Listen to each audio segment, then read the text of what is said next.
Hello, this is Professor V.N. Mawar. Today I will be emphasizing on process design of shell and tube heat exchanger in this video. Before discussing on the shell and tube heat exchanger, so we will have take a look on what is heat exchanger. So heat transfer from one fluid to another fluid is an important operations for most of chemical process industries. The most common application of heat transfer is in designing of heat transfer equipment called as heat exchangers for exchanging heat from one fluid to another fluid. Such devices for efficient transfer of heat are generally called as heat exchangers. Shell and tube heat exchangers are the most versatile type of heat exchangers which are commonly used in chemical process industries and in other operations. So shell and tube heat exchangers provide relatively large ratio of heat transfer area to volume. So we have some codes and the standards for the design of the shell and tube heat exchangers. So mechanical design of heat exchangers include the design of various pressure and non-pressure part. The structural rigidity and the satisfactory service of heat exchangers depends upon appropriate mechanical design. Mechanical design is generally performed according to the design standards and the codes. So we have some mechanical design standards used for heat exchanger design. So first of all, we have TEMA standards. The TEMA stands for Tubular Exchanger Manufacturers Association in United States. So second is IS 4503 established in 1967 for India. Then BS standards 3274 in UK, whereas another standards for BS 20414 United Kingdom. So we have for in details TEMA standards. So TEMA RCB, so mechanical design, fabrications, inspection and testing of all shell and tube heat exchangers shall be applied in accordance with the following sections of TEMA standards. So TEMA class R is defined for the heat exchangers requirement for petroleum and related processing applications. So design follows the conservative approach for higher degree of factor of safety for such a class heat exchangers, class R heat exchangers, whereas the class C for the moderate requirement for commercial and general process application, where the TEMA class B for all chemical process services. Shell and tube heat exchangers are built of tubes, round or rectangular in general, installed in shells, cylindrical, rectangular or any arbitrary shape. Many variations of this basic type is available. The difference lies mainly in the detailed features of the construction and provisions for the differential thermal expansion between the tubes and the shell. So here we have the common type of the shell and tube heat exchangers are the fixed tube sheet exchanger, that is non-removable tube bundle, and the second category is the removable tube bundle type of shell and tube heat exchangers, which is further classified as floating heat exchanger and the U-tube heat exchanger or U-pin type of heat exchangers. So here we have the some sketches or the some pictures for the different type of heat exchangers and their components. So first of all, the heat exchangers equipped with the shell, that is first part, and the second is it is supported by the saddle support. This mostly the heat exchangers are horizontal in nature. So this is the fixed tube heat exchangers where both the bonnets and the covers are fixed with the tube sheets, and whereas the another type is the floating at the removable tube bundle. Here we can remove this bonnet from this, so for the maintenance point of view. Where similarly we can also remove these bonnet in case of U-tube heat exchangers. So we have the different components of all these type of heat exchangers, where we have mainly shell enclosing the number of tubes which are fixed by the tube sheet, and the baffles are provided to increase the turbulence on the shell side fluid, where the nozzles are provided for the inlet and outlet of the process fluid as well as heating medium or the cooling medium. In this case, U-tube type tubes are available, where they are connected on the single tube sheet. They are supported by the saddle support. And then tie rods, this is tie rods provided to fix up the baffles and inside the shell. Then pass partition is used to increase the number of passes on the tube side. So these are the general considerations and the general components, like where liquid level connections, channel nozzle for branch, manhole, sight hole, expansion bellows, floating head backing rings. All the type of the components are shown here. Now here we will see some advantages and the limitations of different type of heat exchangers. If you take fixed tube heat exchangers, so according to the TEMA, they are also classified as BAME. BAME stands for B for bonnet. This is a type of heat exchangers. They based on their construction features. BAME, AEM and NANE. B for bonnet type, E for E type of shell, and where M is the M type of rear end. So accordingly, we have the TEMA codes, a different type of the heat exchangers for the fixed tube sheet. And there it has advantage that provide the maximum heat transfer area for the given shell and tube diameter, provide for single and multiple tube passes to assure the proper velocity, and the less costly than removable bundle design, whereas it has limitations that the tubes are inaccessible for mechanical cleaning. No provision to allow for the differential thermal expansion developed between the tube and the shell side. Whereas the floating head, that is removable types, are also classified as per these. The floating tube sheets allows for the differential expansion between the shell and the tube bundle. Both the tube bundle and the shell side can be inspected and cleaned mechanically. These are the advantages. Whereas the limitation it has, to provide the floating head cover, it is necessary to bolt it to the tube sheet. The bolt circle requires the use of spaces where it would be possible to place a large number of tubes. Tubes cannot expand independently, so that a huge thermal shock application should be avoided. Packing material produces the limits on the design of pressure and the temperature in the floating head, whereas the U-tube is having some advantages, such as U-tube design allows for the differential thermal expansion between the shell and the tube, similar to the floating head. Both the tube bundle and the shell side can be inspected and cleaned mechanically, less costly than floating head and packed floating head designs, whereas it has also some limitations. Because of U-bend, some tubes are omitted at the center of the tube bundle. Because of U-bend, tubes can be cleaned only by chemical methods. Due to the U-tube nesting, individual tube is difficult to replace. No single tube pass or the true counter current flow is possible. Tube wall thickness at the U-bend is thinner than the straight portion of the tubes. Draining of the tube circuit is difficult when positioned with the vertical position with the head side upward. So first of all, one by one, we'll see the different components and their terms used in the shell and tube heat exchangers. So we have shell and its shell types. The shell is the container for the shell fluid, and the tube bundle is placed inside the shell.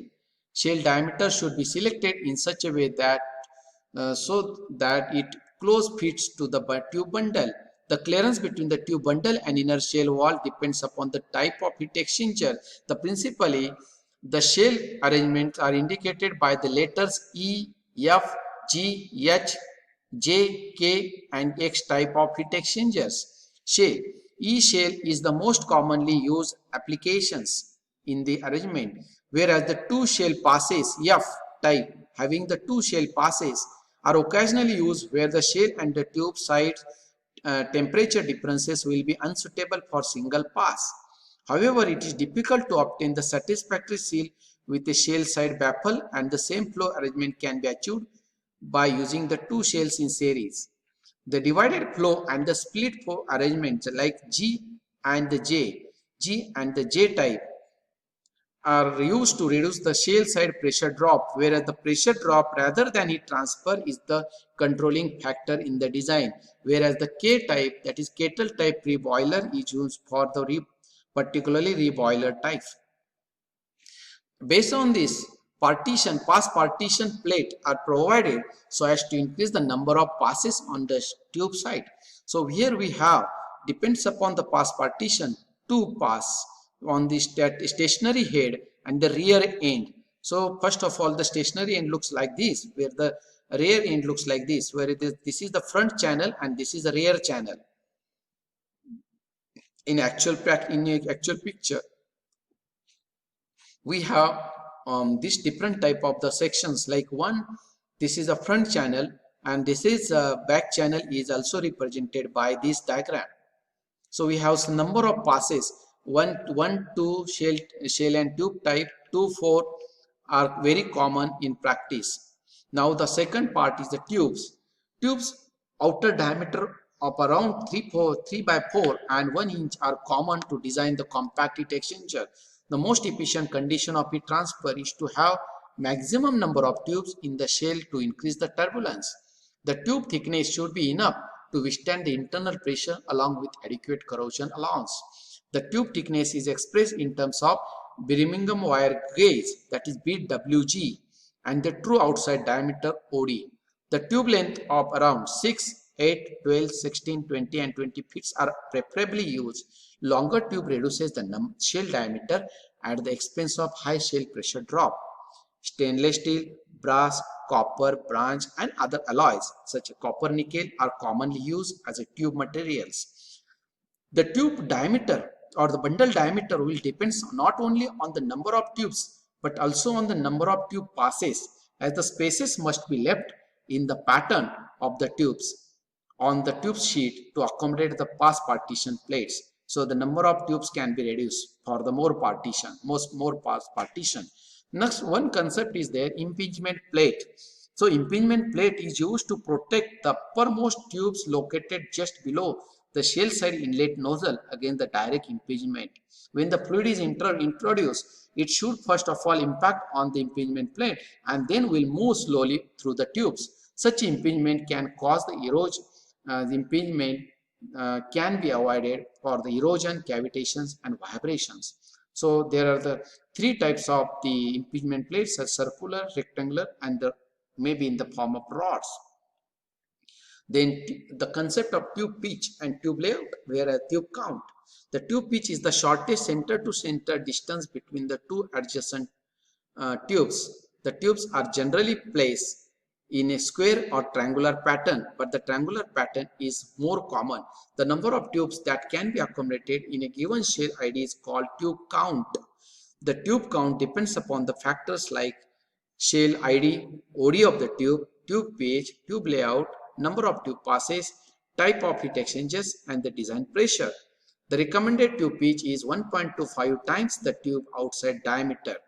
The square pattern is used for ease of cleaning. The recommended minimum clearance between the tube is 0.25 inch, that is 6.4. These are the three type of the pitches, three type of the tube layouts, that is square pitch, where the tubes are arranged in the square manner, where the triangular pitch, the more number of tubes can be accommodated in the triangular pitch, where the rotating pitch, rotating square shows like this.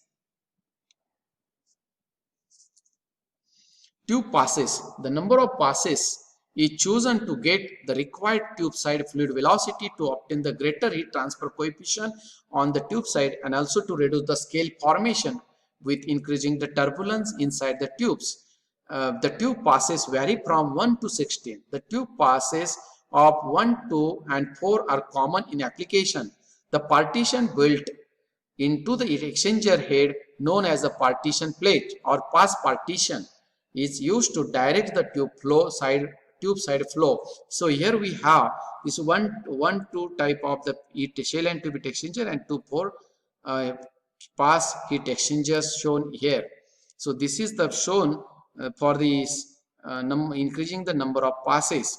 This is the actual picture and this is schematic representation for one tube pass. This is the pass partition, two pass partition to increase the number of passes for this.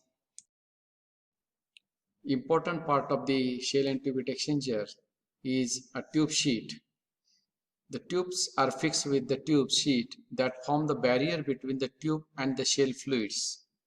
The tubes can be fixed with the tube sheet using the ferrule and the soft metal packing rings as shown in the figure. This is a tube sheet. The tubes are attached to the tube sheet with two or more grooves in the tube sheet wall by tube rolling. The tube metal is forced to move into the grooves, forming an excellent tight seal. This is the most common type of the fixing arrangement in the large industrial exchangers. The tube sheet thickness should be greater than the tube outside diameter to make the good seal. The recommended standards according to IS 4503 or TEMA standards, it should be followed to select the minimum tube sheet thickness. This is the picture. So this is the first before the packing, and this is after the end of after cutting these tubes. We will find this tube sheet. That is the tubes before welded onto the tube sheet, and then after the welding, the tube strength welded onto the tube sheet.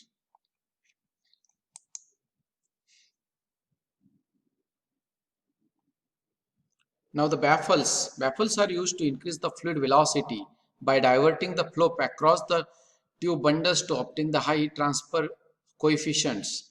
So the baffles are used on the shell side fluid, and there are three different type of the baffles. One is the cut segmental baffle, second is a disc and the donut baffle, and the third is the orifice baffles. So the distance between the adjacent baffle is called the baffle spacing.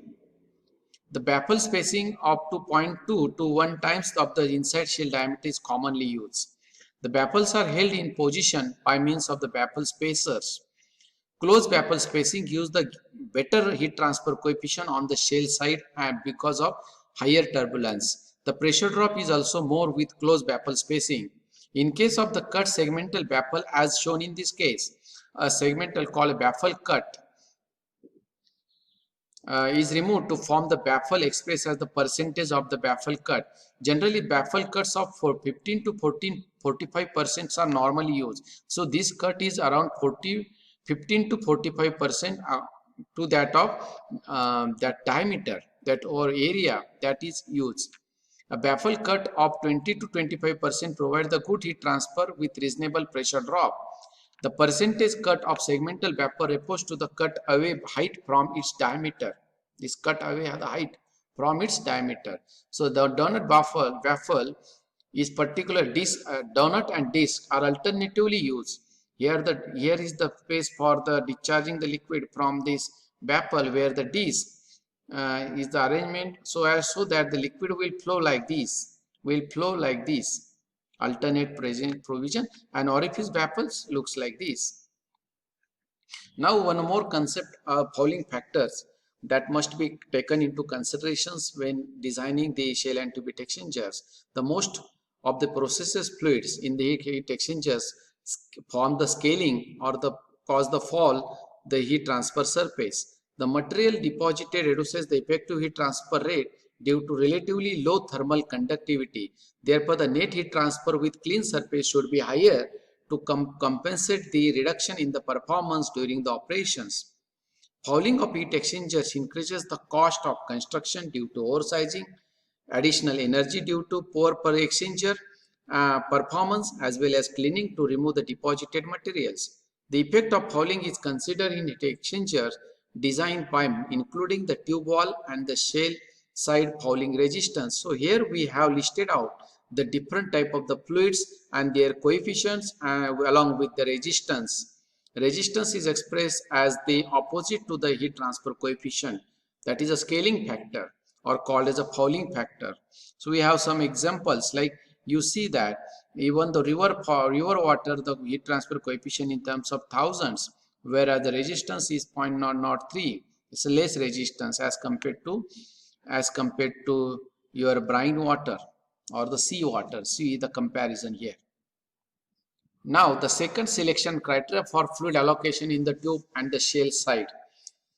there are so many parameters or the factors which will decide the fluid allocations either on the tube side or the shell side.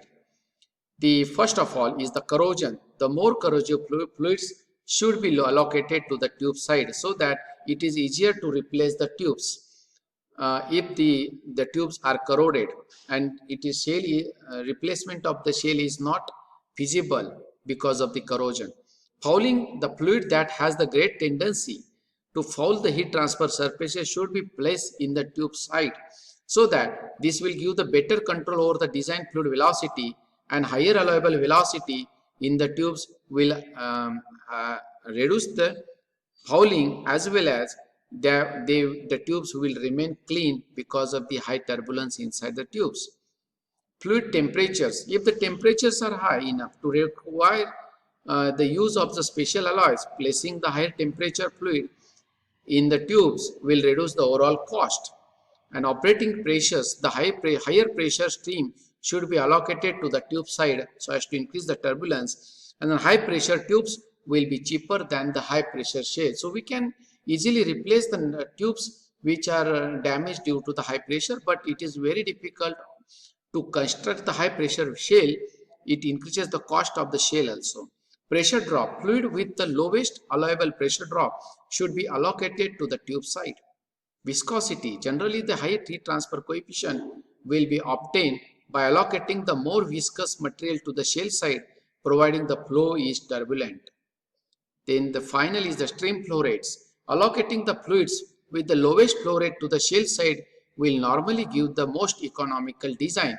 So in a nutshell, there are some points which indicates whether the fluid should be allocated on the tube side if the fluid is corrosive fluid, if cooling water is used, fouling fluid is used, less viscous fluid, high pressure stream and water fluid should be placed on the tube side, whereas the condensing vapors and the fluid with large heat transfer temperature difference should be placed on the shell side.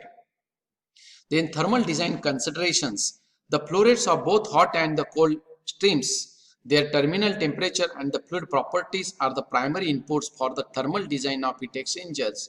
The thermal design of shell and tube heat exchangers typically includes the determination of heat transfer surface area, the number of tubes, tube length and diameter, tube layout, number of shell and tube passes, type of heat exchangers, whether it is fixed tube or removable tube, tube pitch, number of baffles, baffle type and its size, shell and tube side pressure drop. These are the considerations for the process design of heat exchangers. So we will follow the Kern method as a trial and error method for the design of the shell and tube heat exchanger.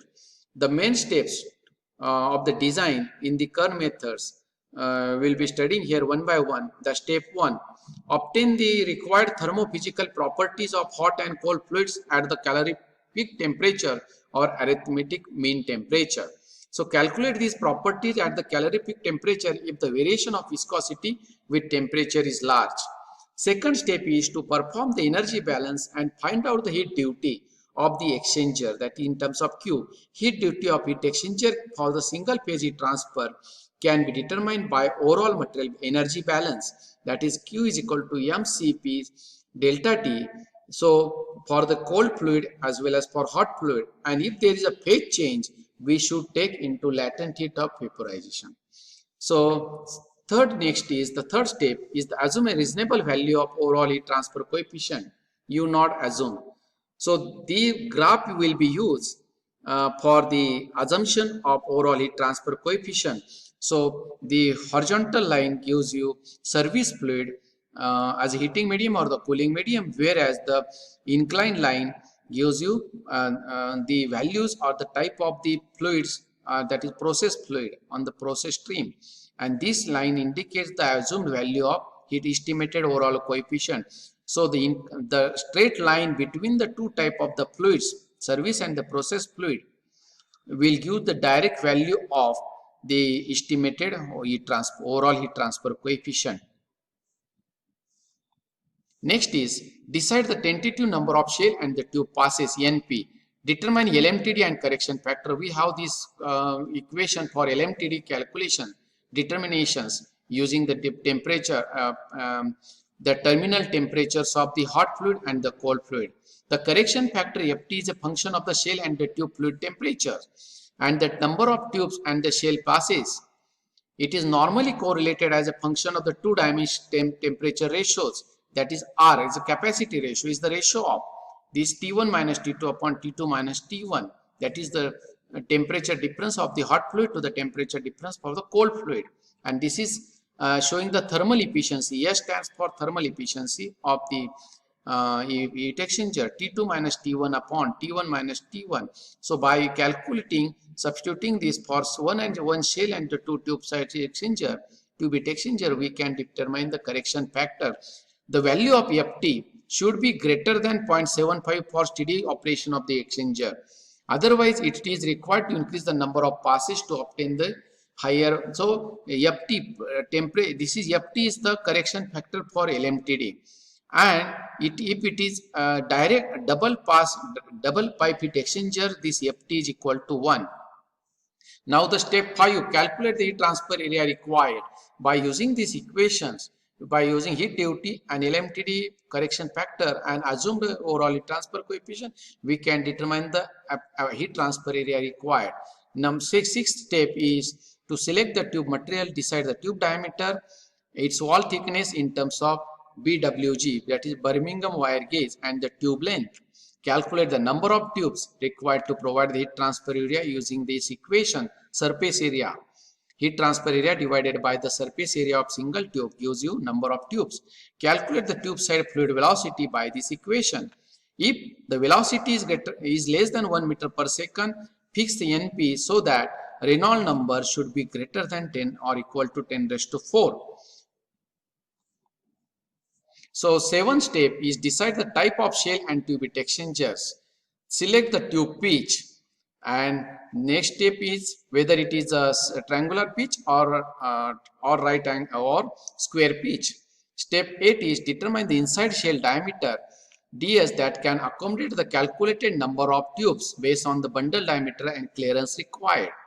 Step 9 assign the fluid to the shell side or the tube side based on the criteria. Select the type of the baffle, whether it is segmental, Donald baffle, its size, percentage cut, spacing and the number. The baffle spacing is usually chosen to be between the 0.2 to 1 times the diameter, inside diameter of the shell. Determine the tube side heat transfer coefficient HI using the suitable form of the equation like Cedar-Tate equation in the laminar and the turbulent flow region, or Daytons-Boelter equation can be used. So estimated shell side heat transfer coefficients can be determined by using this equation and tube side by this. So including the dirt factor inside and the outside diameter, outside dirt factor on the shell side and the tube side. Calculate the overall heat transfer coefficient, that is you calculated based on the outside tube area including the dirt factors using these equations. You can also neglect the tube side heat transfer resistance. Now here if in the step 11, if the ratio of the difference between the calculated and assumed to the assumed overall heat transfer coefficient is less than 30%, go to the step 12. Otherwise, if it is greater than 30, more difference is obtained. So we'll again revise the calculation of overall heat transfer coefficient. If it is less than 30%, we'll proceed for the next step. So calculate the heat transfer area using you calculated and repeat the calculation starting from step 5. If the calculated shell side heat transfer coefficient HO is too low, assume the closed baffle spacing and close to 0.2 ds and recalculate the shell side heat transfer coefficient. However, this is subject to allowable pressure drop across the heat exchanger. Step 12, calculate the percentage ore design. Ore design represent extra surface area provided beyond the required to compensate for fouling. A typical value of 10% or less is acceptable. So this percentage ore design based on the area required for the heat transfer can be determined as a percentage ore design. Next is the pressure drop calculations for the shell and tube heat exchanger. The step 13 involves the calculation of the tube side pressure drop by using the equations as mentioned here. Pressure drop in the straight side section of the tube friction loss, that is delta T, and the return loss delta RT due to the change in the direction of the fluid in the multi-pass heat exchanger is the sum of total tube pressure drop is the sum of the frictional loss and the return loss. Then next step 14 is the shell side pressure drop. In most of the calculations we will be using the same equations, only the replacing the DI. This is DI for the tube side tube side inside diameter, whereas DI will be replaced by the DH, that is equivalent diameter for the shell side. So the same shell side pressure drop can be calculated by using this equation. So the pressure drop calculations on the tube side and the shell side, if the tube side pressure drop exceeds the allowable pressure drop for the process system, the decrease the number of tube passes or increase the number of tubes per pass, so that we can minimize the pressure drop achieved. Go back to the step 6 and repeat the calculation steps if still the tube side pressure drop exceeds the allowable pressure drop. But in the next step, if the shell side pressure drop exceeds the allowable pressure drop on the shell side, again go back to step 7 and repeat the calculation step 7. Like the step 7 step involves like decide the type of the shell and tube heat exchanger. So the tube pitch that can be varied based on the for the fulfillment, so as to decrease the pressure drop. Upon fulfillment of the pressure drop criteria for the tube side as well as shell side, we should proceed for the mechanical design of shell and tube heat exchanger. After completing the process or the thermal design of shell and tube heat exchanger, we may go for the mechanical design to study their mechanical aspects of shell and tube heat exchanger. Thank you.